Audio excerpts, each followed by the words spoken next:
Okay, so this is the final session of the day, and just to make an announcement, so after this session, right after it, on the other room, 3.7, there will be a cocktail. So you're all invited, so you should take advantage of it. Sponsored kindly by AWS, so thank you, Julia. With this, I will hand over for the session on protecting minors online to our moderator, Claire Otway. So over to you. Thank you. And you only get to have cocktails if you stay until the end. Yeah. So, thank you all. It's a great delight to be here. And I'm reminded of the phrase that it takes a village to grow a child. And I'm here at the panel as mum of a 13-year-old boy, as well as moderator. And I'm surrounded by other people from the village. This is such a beautiful, balanced panel. I'm surrounded by an NGO, a social media platform, a regulator, a tech company as well. And we understand how we can help children and young people to stay safe. So I'll introduce my colleagues here. First is Samuel, who represents T&SF and also 38, forgive my English accent there, providing a helpline for victims of cyber violence and cyber harassment, and doing a lot of work within schools to help children as they grow within this digital environment. And next, I'm joined by Sharone, who represents Yubo, who are a social platform that helps young people to make friends in a fun and friendly environment. Third, we have Fred from Ofcom, a UK-based regulator, will be really picking into the Online Safety Act, which is 5 months old today, very new. And then finally, we have Florian, who works with Yoti, who are aiming to be the world's most trusted identity platform, which is really exciting. So, to begin, Samuel, I've heard a lot through the day. I've seen a lot of press stories, but I want to hear from you because you are closest to children and young people. What are the main risks that children and young people encounter online and from which they need help to protect themselves? Thank you, Claire. Hello, everybody. Sorry for my level of English, so I will read a little my answer.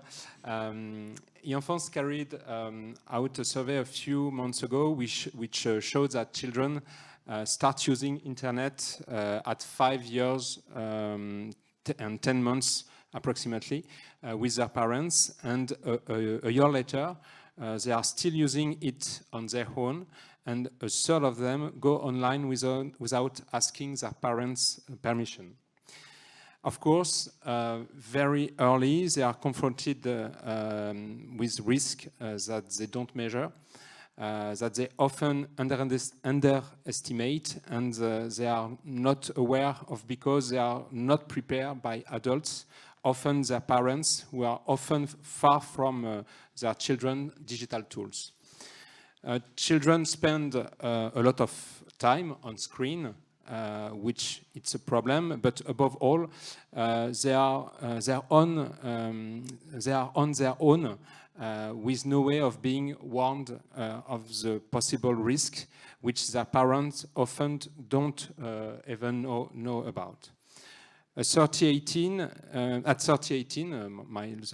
helpline I manage, the French helpline for victims of harassment and digital violence, we receive 50,000 calls every year.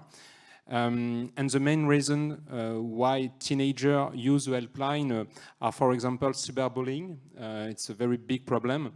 A survey showed that at 8.5 years old in France, 67% of primary school children are registered on a social network.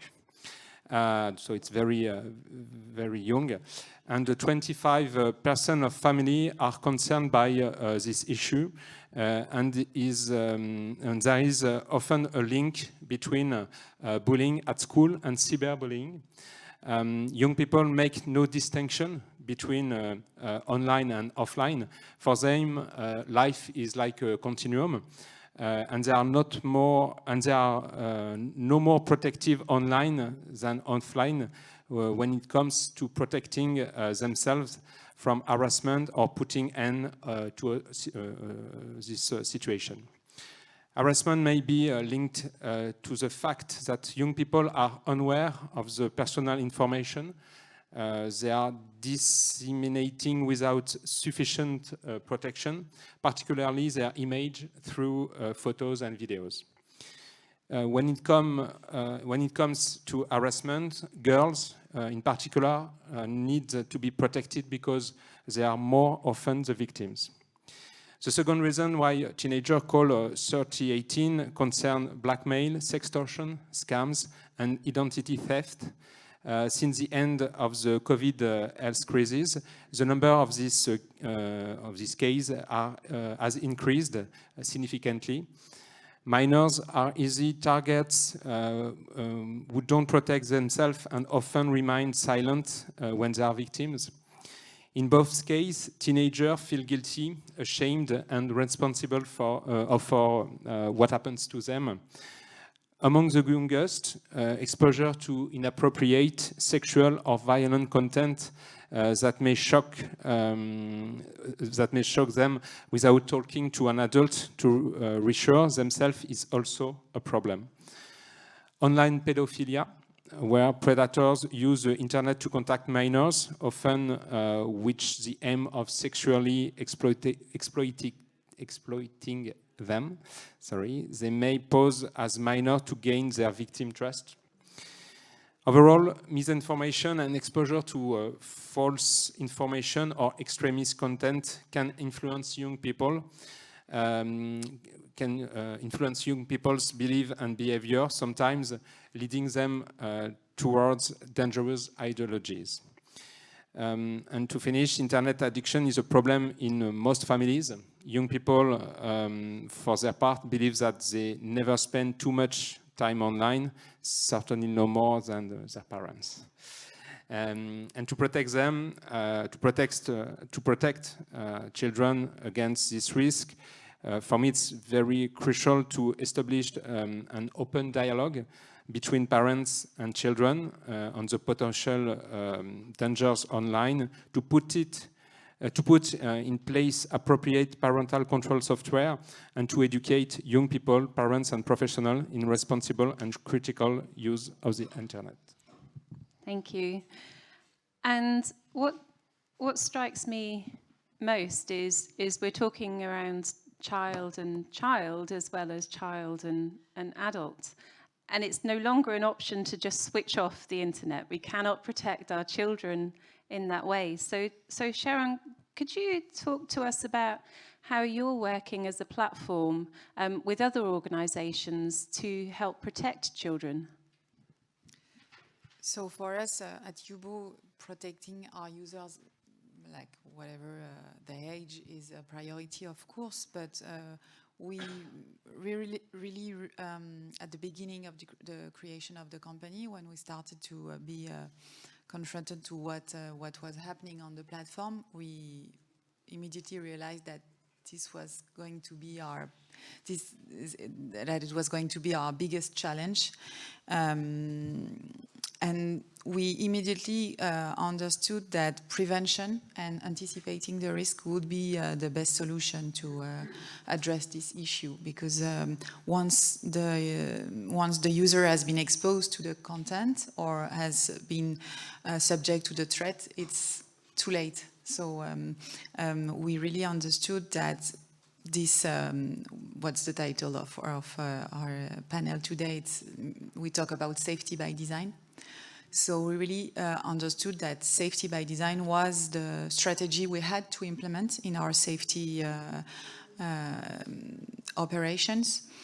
And this means, of course, anticipating the risk by knowing this risk, and that's when the multi-stakeholder approach and the communication with NGOs, but also, of course, institutions, regulations, organizations, and other companies all the industry basically, that it was very important to understand the threat and also share good practices, know how to react, etc. And this is a work that we've been doing since the beginning, and we truly believe that being transparent on what we do and sharing the most of what we do is really important.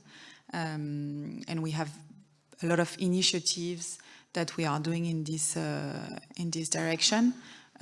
Most recently, we've worked with a lot of organization, industry, NGOs such as e-Enfance, but also IoT, Meta, etc. And we've drafted 100 pages of recommendation for social media to know how to protect minors online. And one of the most important part of this document is about prevention and education, because we truly believe that it starts like this. Oh, thank you. Fred, I'm going to bring you in terms of regulation. And we talk about prevention and we talk about best practice. And Yubo are here on stage, and their authenticity shines through all of their value statements. It comes through very strongly. Can you share the development within the UK of the Online Safety Act, and whether all stakeholders come with that same rigour? Yes, thank you. Hello, everybody. I know people think regulation's boring, but it's really not, so don't fall asleep just yet. I'll just say that you're absolutely right. So in the Online Safety Act, it's set out talks about safety by design and safety processes. So what are the regulators here to do is effectively to make sure that the bar is raised for all platforms. So it's great to hear what some platforms are doing. I'm not saying that all platforms are doing exactly the same, and that's our job, is to make sure that everybody is pushing that bar. And I mean, everything about safety by design fits into the work that we do at Ofcom for the Online Safety Act. It actually is in our strategy as well, about services designed with safety in mind. That's another way of looking at things, but it's mentioned all the way through the Act itself because of the child safety duties.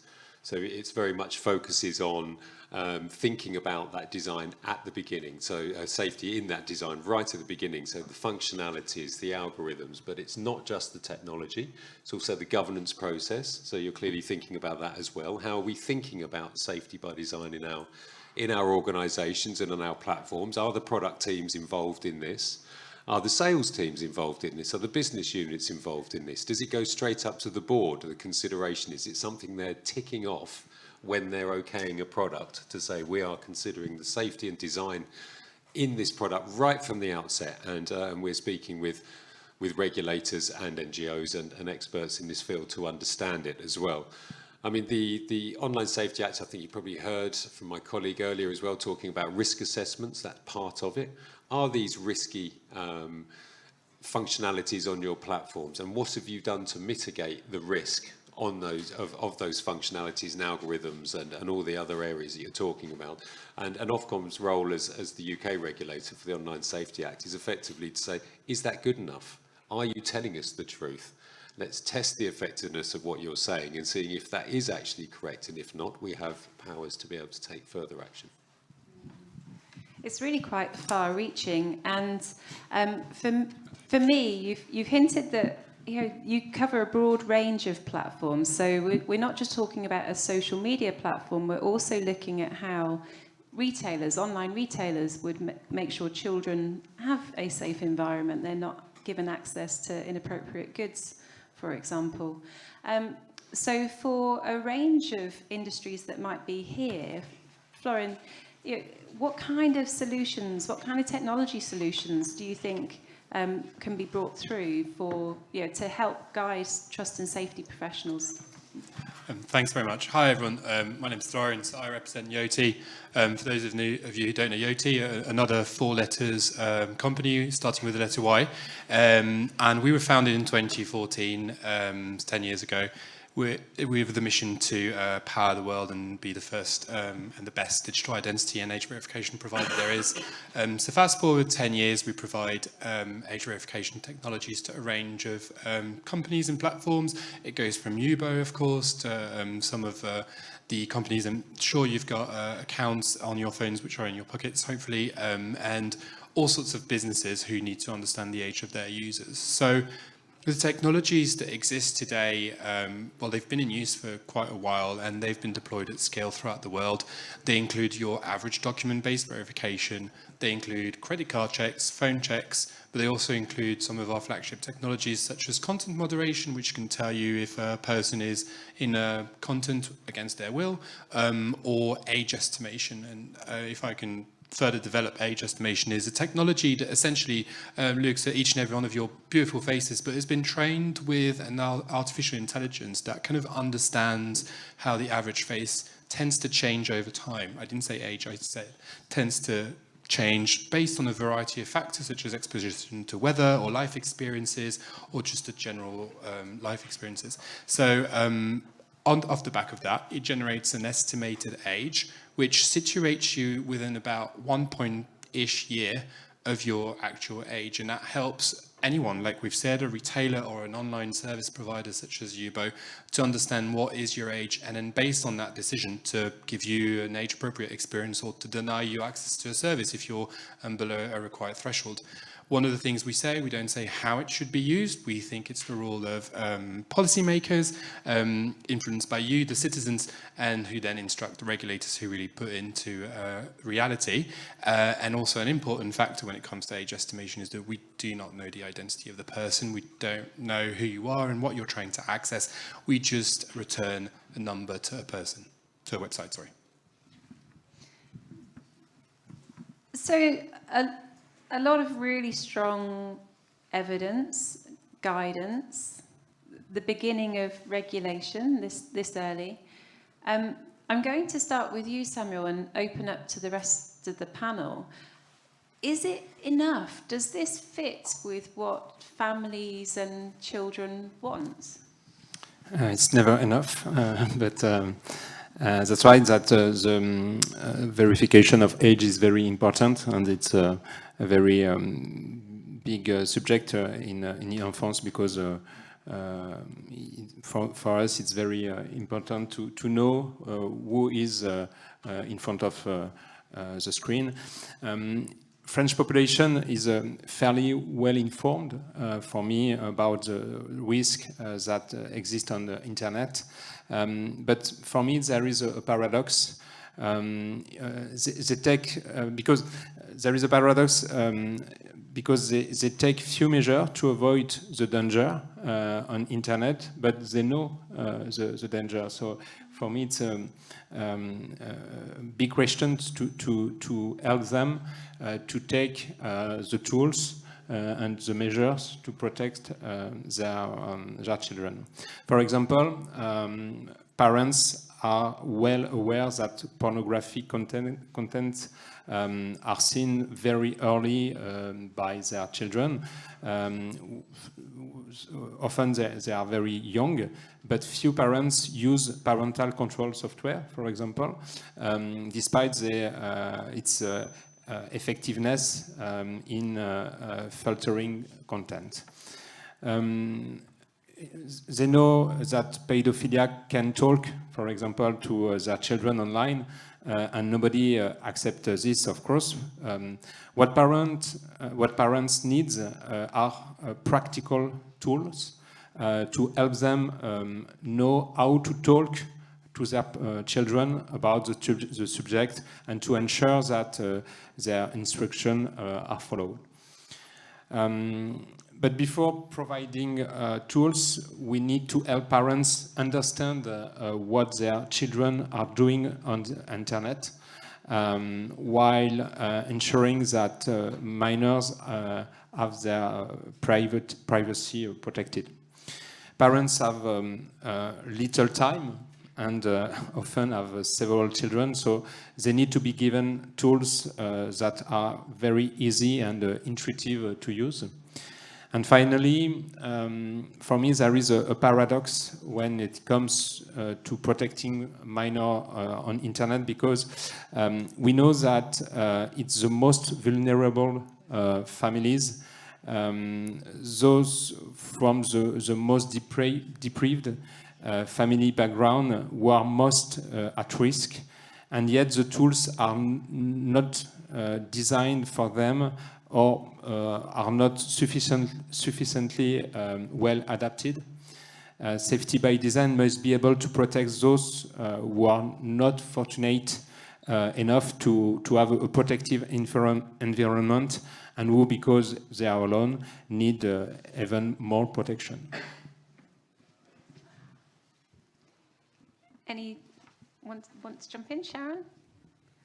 Yes, I think I could add that, like, as a platform, we think that there is a major work to do in terms of information and transparency, and that would be the key for users, like if they are parents or just young users or just users of a platform, whatever platform it is. Information and transparency on how it works, how they can adapt it, how they can use it, how they can also protect themselves on these platforms is very important, and that's why this education and prevention work is really important. The one that NGOs are doing, but as platform we do have this responsibility also to get this information out there, and in a way that they can really understand it, so it is accessible for them. At our level, that's what we are trying to do with a very specific language that we use for younger users, giving the information that we want to give them at the right moment when we have their attention. It's a whole range of strategic approaches that we have to take in consideration to get to make sure that the message, the information that they need to have when they use the platform to protect themselves is out there. Sure, I'll dive in.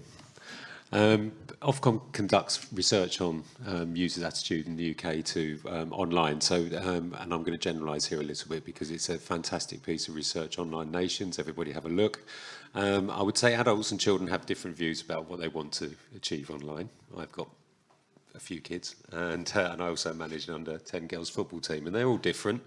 They're all different. They all want to do different things, and all their parents are worried about different things. But generally, what we've found out is things such as CSEA, is child sexual exploitation and abuse, really high up on adults. They're really concerned about this. It's not as high on kids' concerns. Bullying is right up there on the kids' sort of concerns. That's not to say that it's not happening in both sides, but I'm just saying that there is a different perception between what children want and what adults want online. And I think somebody, I can't remember who it was, touched on educating the children, and I think it was you, Sharon, who said at the point that they're doing something. So I think giving users choice, but then sometimes they might not know, if they're kids, that they're making the wrong choice. So you might need to do choice and intervention. And I talk a lot at Ofcom about a Swiss cheese model, which is well known.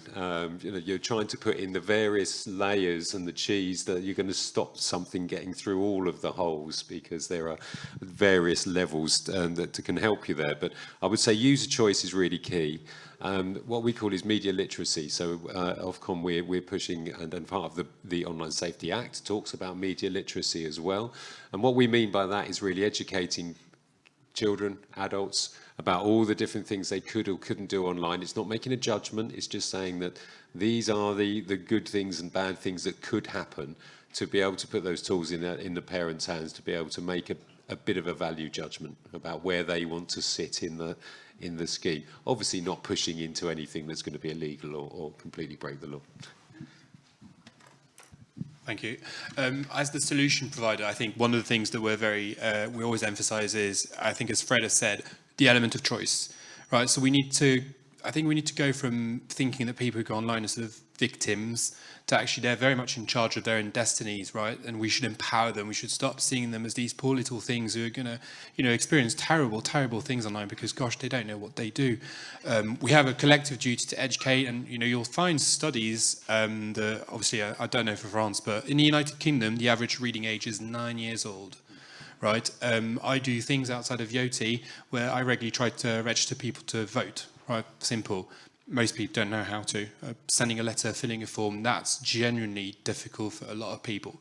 But to go back to the element of choice, as the solution provider, what we often say is that we think people should have a choice of methods. It shouldn't just be one thing. And I'll give you an example. Often in public discourse, document-based verification is seen as the sort of, that's the best solution ever, right? Because everyone has documents, surely. Actually, turns out they don't. Or you could have people who are under the age of 18 but actually have a right to have online presence but don't have access to these documents. So we should give people a variety of choices. They should be able to choose how they implement safety measures and how they satisfy, when it comes to age verification requirements. But in the UK, we also have something that is called the Children's Code, which kind of looks at how we can explain complicated processes to people. Age verification, could put you all to sleep because it's what Fred has said about regulation. Tech can also be genuinely boring, but we need to explain it to people because, again, people need to understand what they do online to keep themselves safe. That leads me beautifully on. Because when young people grow, when they explore choices, they learn how to make good decisions or the best decisions for them right in that moment. And children need to explore risk. So how do you balance the needs of protection with the need to support children to explore and understand themselves? Fred, I'm going to jump to you first with the football girls to see what methods you might use. Me or the regulator? That's probably slightly different as a personal hat on rather than the regulator. I mean, there are some clear lines. I mean, if anything's illegal, you have to stop, and if there's anything that's completely breaking the rules. But I'll use an analogy around movie ratings. Now, that's not set in stone. That if in the UK we have the BBFC, British Board of Film Classification, they set what they think on their judgment is guidance for adults to be able to make that choice, and it does depend on which child. I've got 3 kids, like I say, I've got the football team, and they're all different. They're all at different stages of their emotional development. So some of those children would not be able to cope with some of the stuff that might be tagged as mild peril, which I'm not quite sure what that is supposed to mean, but that is genuinely one of the tags on one of our things, which may contain mild peril. Well, some children will really find that as a struggle. Other children will think that that's something that they can really cope with. And it's going to be for a parent to make a bit of a choice about that as well. So to the point that we've been made here, it's about what choices can they make, but to put nice safe guide rails around it so you can let the parents know, but also if they do go too far, like Sharon was saying, if they push too far, which most kids do, I did when I was younger, you've got something to be able to pull them back and say, whoa, hang on a minute, you've pushed too far here. We're not willing to let you do that on the platform, or you are going to break something else. It's the same as if you're teaching your child to cross the road. You wouldn't just sort of explain to it and then say, crack on. I mean, you would, to start off with, you would guide them, you would tell them what to look out for. And then after a while, you'd feel comfortable that they were capable and emotionally intelligent enough and they've been trained enough to be able to understand and they're safe. Just to be aware that doesn't mean that they're safe all the time at all times of day and night, because people's vulnerability and an ability to cope with stress and change, thinking about the last panel as well, does deviate throughout the day and depending on what the situation is around you as well. So it is a bit of a judgment call and it's not an exact science, but as long as you've got the tools in there to try and help as much as possible, you sort of reduce that risk again. Florian?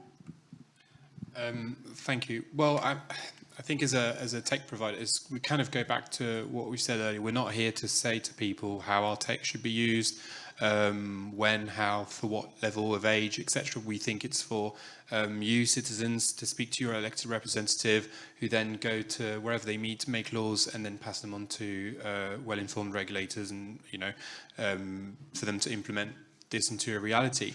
I suppose the only thing I would say about the element of risk, we still have to put safeguards in place online, right? So yes, there should be an ability, of course, different people react differently to various situations or types of contents, but we should still tend to replicate online what we wouldn't do in person. Namely, none of us would be comfortable with handing over pornography to an underage person in this room, right? But we somehow think it's kind of okay for it to happen online at this point in our history. So even though, again, we're not here to say, you know, how should you do, what should you do, and when and for who, we still think there's a sort of baseline that kind of needs to be higher.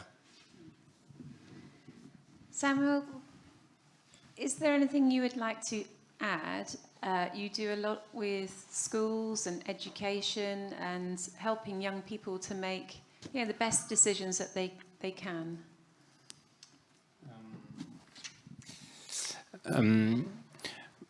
For me, we adults must regain our place, take our place in the digital space of young people. They can't be existing a physical world for adults and an online world for minors. It's not right that the digital space should be only living space that escapes parental protection. We take in an interest in what our children do at school, in the street, with friends, in their sports club, but more rarely on a social network or in their video games, for example. Mobile phones are not toys. They can be weapons sometimes, and in the years to come, we need to create digital spaces that are naturally secure from the outside. Cyber violence is not decreasing, even though the teenager of the past have become the parents of today. This just goes to show that just because you've used a digital tools yourself doesn't mean you will be able to take preventive action with your own children. Arrival of artificial intelligence is a revolution. The digital practices of young people, and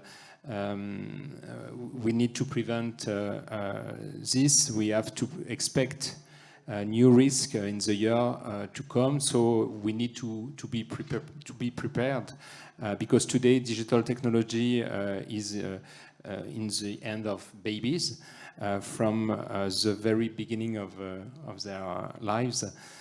We also need to take up the challenge of age verification and assume our responsibilities, show courage, and put the protection of children before the interest of adults. For me, this is a matter of urgency. It's so important. Sharone, is there anything you would add from Yubo's perspective? You create a fun and safe environment. Well, I would say that if you want young people to be able to use and to have fun online and use platforms the proper way, I mean, in a positive way, safety is the most important condition for them to feel free to express themselves, but also to feel comfortable discussing with new people or people that they already know.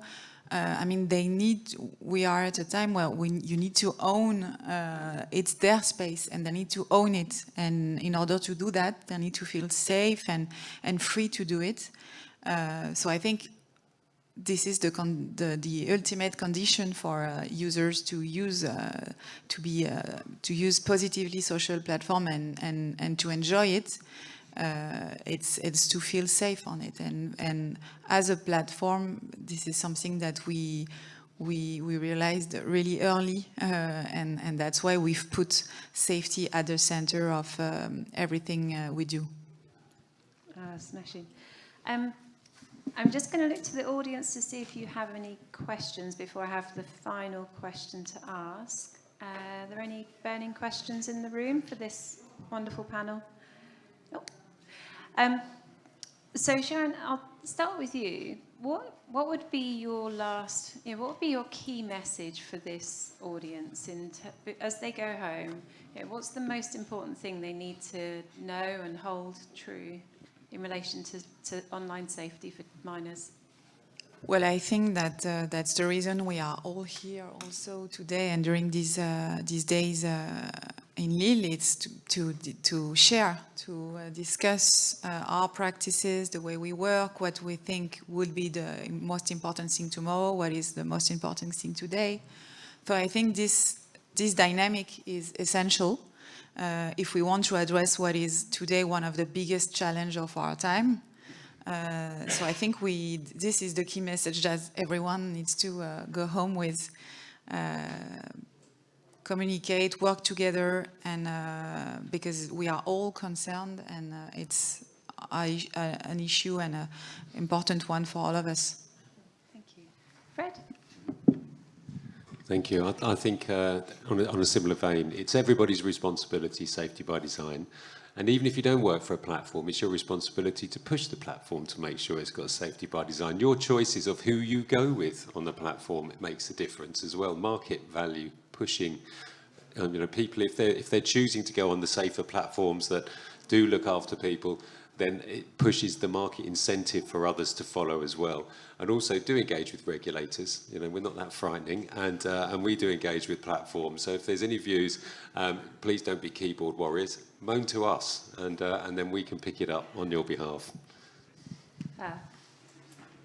I would second that. I mean, we engage with regulators throughout the world, and it's one of the great things working at Yoti is we're based in London, but we get to speak daily to the French, the Germans, the Australians, the Americans the next day, and there's a collective global desire to move towards a safer online space, and the age verification question is one that everyone around the globe is trying to crack and get right. Industry like social media platforms, content providers, regulators, non-profits, charities, etc. We all have a collective role in this. It's all about talking to one another. I mean, the initiative that Yubo co-led with AFNOR, I think someone talked about this in greater detail this morning. That was a great example because that brought together the expertise. We've actually not seen it in another country, actually, where you've got Yubo sort of bringing all these people around the table to write something that is coherent. It's the first, and it's world first. So it's a really good example. We need to work closer together, but also each and every one of you, as Fred have said, you vote with your wallets, but you also vote with bits of paper, and you're able to influence the course of history. You're able to tell your elected representatives that actually age verification or online safety matters to you. So if you think so, please do so. And Samuel, any last message?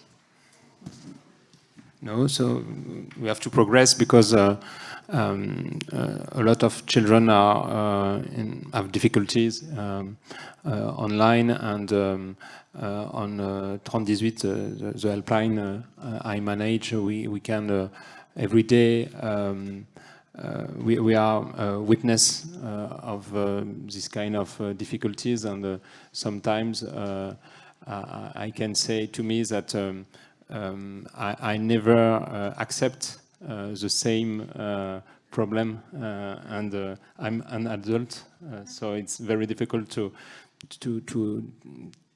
understand that young people, sometimes very young people, can support this kind of problem. So we must progress. We must progress. And so to close, I have to say, throughout the day today, at times I felt really low, really sad for my son's generation and scared for him and his friends and the world that they grow into. As a mama bear, that's natural. But actually, firstly, realizing the good work that is going on behind the scenes in many parts is creating the best possible framework that we can. That lifts my heart. And second of all, you've reminded me of the power that each of us has to make change happen. And we can make choices with our wallet. We can make choices with our letters and our nags. We can vote. We can learn more, we can engage in these kind of platforms and educate ourselves in order to share that. And we can importantly ask questions. So thank you all for allowing me to ask the questions, to feel lighter at the end of this session. So JC, I guess is the joy mine now to thank the panel and then also to say that the cocktails are open.